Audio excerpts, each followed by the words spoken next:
Well, I already went and messed up. I drank half of my tea in excitement for this episode. What it do, Ski? It's your boy, Failwell34, and today I'm here with my reaction video to Stargate SG-1 Episode 4. Technically, Episode 4. Sorry, Episode 1 and 2 were together. So that's why the numbering was a little confused. But we're going forward. This is episode 4. How's it going, everyone? Last episode was sort of, although I thought episode 1 and 2 sort of got that down, episode 3 was like sort of a little like, oh, wait, one more second. A little bit of development of our characters, the death of Kowalski. Telk? I'm gonna get it, guys. I'm gonna get it. Just bear with me here. Usually it takes me like a full, at least a season for me to get like names down, character dynamics and stuff like that, so just forgive me. It's part of the journey. But Telk and O'Neill started to become friends, to be more friendly with each other. Their dynamics started to flesh out a bit more, and I liked it. I thought they nailed the little compact episode of, you know, hidden enemy in the base. Who is it? You know, Telk is an enemy, but he's a good guy. He helped us.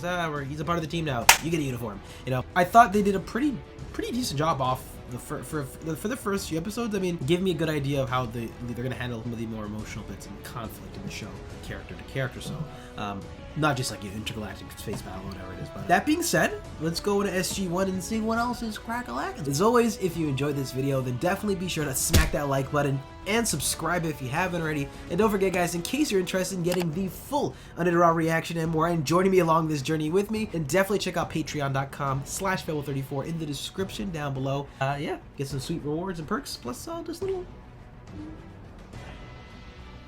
bit me. Also, fun fact, this episode, between episodes 3 and 4, a little special person was born.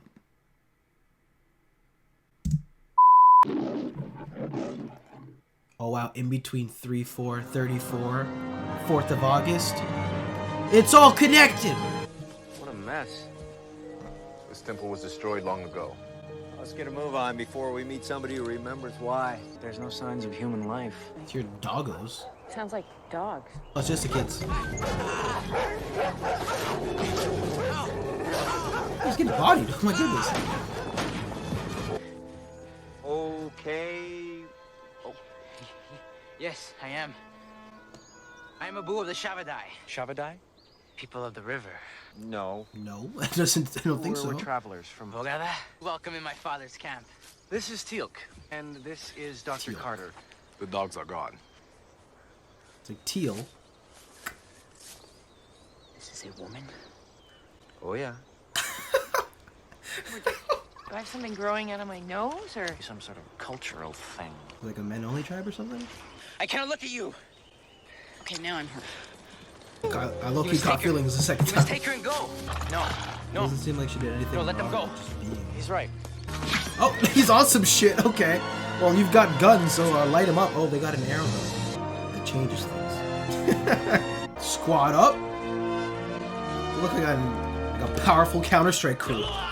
My son, when you did not return, I feared you were dead. Is this any way to greet a stranger? He's a woman.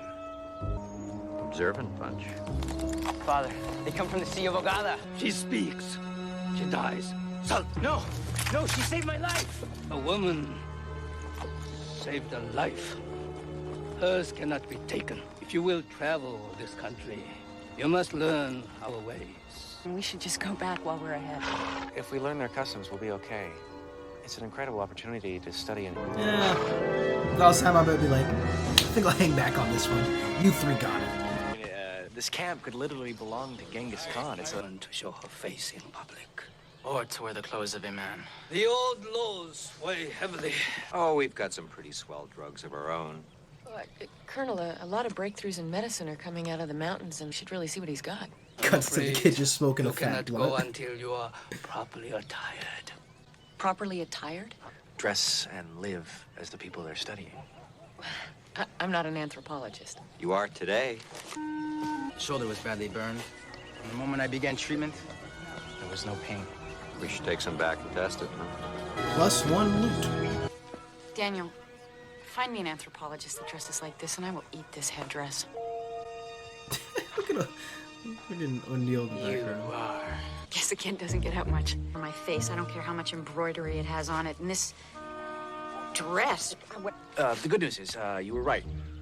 One of Abu's plants seems to work as an anesthetic word. Samantha, if we have to come back here, it might be a better idea if we brought an all-male team. In view of the fact that you all get to go to this party tonight and I get to stay in this yurt that smells like rancid yak butter, none taken. Just get a good night's sleep and hope for better luck next time. Sometimes it do be like that. You look great. Such a head ass. And surely, knowing Sam by now, she's definitely got a strap on her. For sure. Oh, see what I'm talking about? You think she's lacking? That's what I'm saying! But holy shit, this is messed up. Hell no. You better kill me now because I am gonna talk. What the hell do you think you're doing? There's something I want. And I knew your beauty would buy it for me. I will trade you. I'm a human being, not property. The men are not as tolerant as my father. Warned. That's crazy. Miguel first, this could be another misunderstanding. Cultural differences. The hell with culture. A member of my team has been neutralized. Can you help me track him? I believe so. If Abu gives her up peacefully, no one will get hurt. Right? We'll do our best. This is only episode 2. I mean, episode 4. So imagine what we're gonna be getting later on.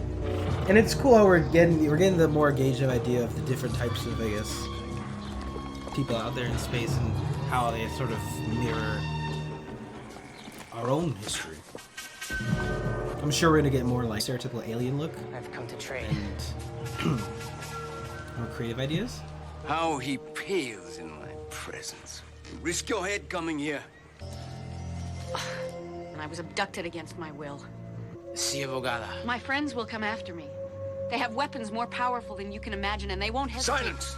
You may do whatever you wish with her when she is yours. And I would see her. Slowly. River stones. Sit. Are you satisfied? Name your price. Alright, so I want the squad to roll up and just light them up. So name it. Gold, horses, weapons. I have the finest metal craftsmen in the Was mountain. it her friend? X? What then? Naya, woman. No, she is my daughter. She will marry a chieftain. Chimaka will come on the next moon. A woman does not speak unless she is spoken to. It'd be interesting if Daniels is the one Arrest the horses. to put him down On 2 marks. and say a captain. Made to protect and hide them from the demons who brought us to this place. Demons. Dawn of our time. If the demons are gone, why have not the laws been changed? I think it is an excuse for men to have their way. Spin, weave, make dyes. In my world, I am a warrior and a scholar. I do the work of men. Get him, sis. If it's a 1v1 with fists, I'm pretty sure she'd give you the smoke. I raid and burn the tents of my enemy. I slaughter the men, trade the women and children. I have the allegiance of 22 tribes. But you have to sell your daughter off to me. With dust will arrive, stuffed in your mouth and nostrils. Spirits have brought you here to teach you how to be one. Oof. That's cheesy. At least you learned a lesson for the next time. Carry 2 straps on you. One that's a little more powered and then one even smaller and hidden one just in the front. Oh, yes! She gets it! Not a strap, but, excuse me. The music feels fairly grand. Off the jump, I even noticed it in like the theme from the movie. Do you respect nothing? Care for no one but yourself. Now because of you, we'll be punished. No! To beat a woman to feel like a man, try me. Ooh, hit him. Run your place. Some far worse. Oh, this is fucked up, dude. I heard what you did for my mother. Request trade. He cannot refuse. No one refuses Turgan and lives. Well, then we're just hitting up the joint. Guns a-blazing. Go now. Yep. Bet. Oh, there's a blunt. A rare prize.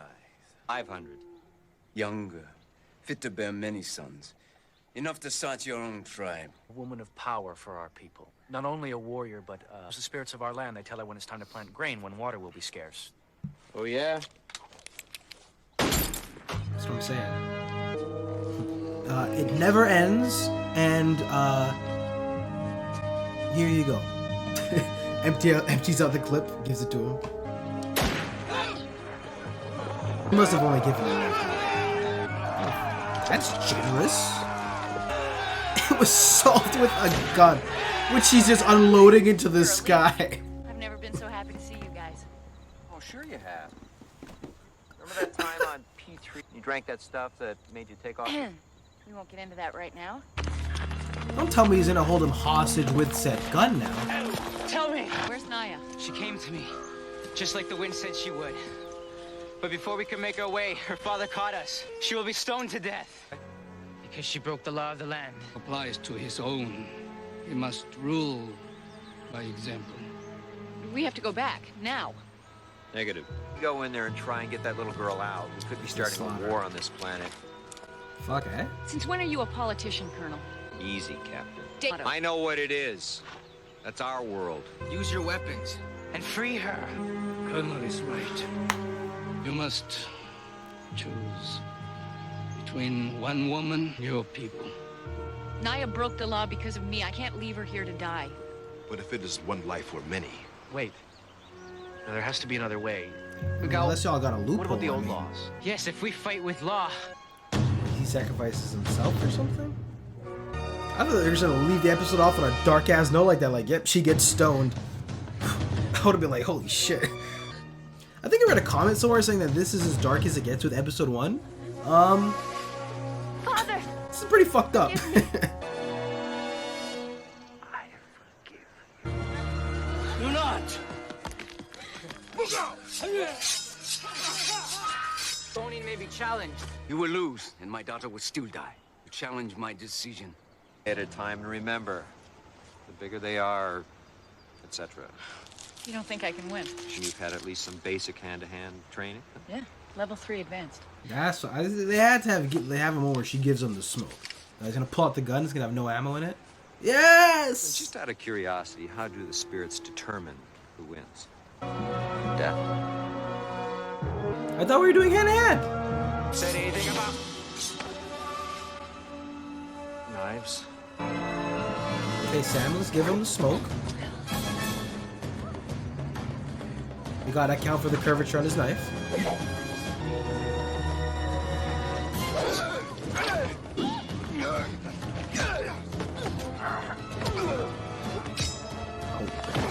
GG.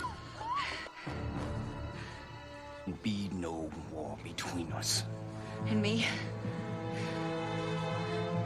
And me? I mean, realistically, he doesn't seem like a very honorable man regardless of the law, so he would probably just continue on with his plans as he'd see fit after they leave. But we're just gonna have to roll with the fact that You he's will cool not with it. stay for... It is how you will be remembered. That's crazy. We can never say where it came from. Gonna have to cancel that Oprah interview. What is an Oprah? What is an Oprah? It's a car dealership.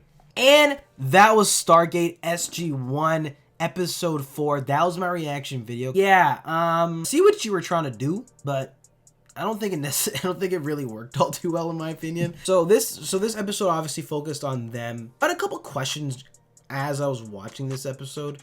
So clearly they've been on a couple other missions in between episodes 3 and episode 4, because they referenced a couple of times them on other missions, and I think they even referenced Sam being drunk one time or something. Like, been on a few missions, so they would expect, especially as Daniel's just a cultural sort of liaison, or the person who's sort of helping them understand these cultures as they go on, since he has knowledge of them, would be a little bit more privy to this information. But whatever. I mean, the episode as a whole, I mean, it was it wasn't that great. I mean, things that I liked about it, dig the whole, I thought O'Neill made some wisecrack comments, although they just sort of felt like, while I'm getting like, oh, this is his character, he's sort of like the smart aleck and the guy who makes comments. I get them. While some of them were genuinely funny, I feel like some of them were just sort of like additional lines here, not entirely necessary. And something that really stood out to me, I started to know this towards the second half of the episode,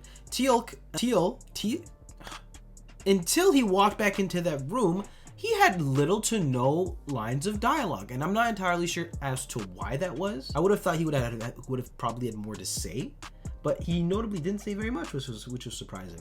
That's something I've really noticed. And apart from that, like, again, they were trying to say sexism with this race, and I think it was I don't know if it was necessarily handled in the best way.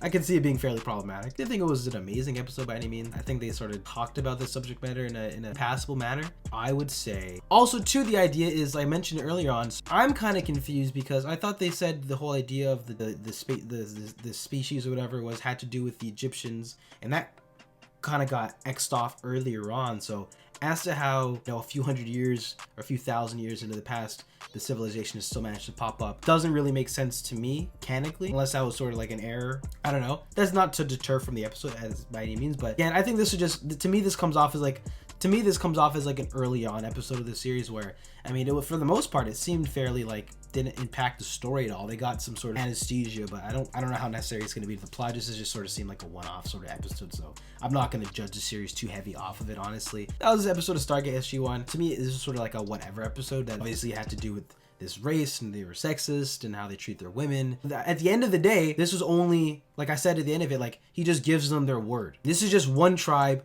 on this one planet, in this one area. This is how they all move. So in the grand scheme of it, they're gonna really change all too much. That's just sort of the ideas that I got out of watching this by the end of it. But I mean, establishes O'Neill's character a little bit more. Even the characters like Daniel didn't feel, he felt fairly inconsistent. Teal'c kind of didn't get very many lines of dialogue. That was Stargate SG-1, guys. What do you think about this episode? I'd love to hear your thoughts in the comment section down below. As always, if you enjoyed this one, then definitely be sure to smack that like button and subscribe if you haven't already. But with that being said, guys, that was SG-1. We have a lot of episodes. There's going to be sore spots here and there. But yeah, so on to episode 5. I'll catch you on the next one, guys. Peace.